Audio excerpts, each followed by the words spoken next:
अरे देवास में बदनाम करते वक्त नहीं डरी न बदनाम होने चली गई तो इन खीमा खेड़ी में बदनाम होने से मैं सुरेश न चौहान पृथ्वीराज चौहान की छोरी नहीं डरेगी।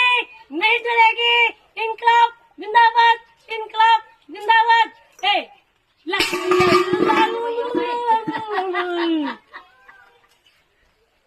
ए पल्लो लट्टी अरे इसमें यार ए पल्लो लट्टी के ओ गोरी पल्लो लट्टी के जरा सा ओ ऊंचो ले बाल बची पल्लो लट्टी के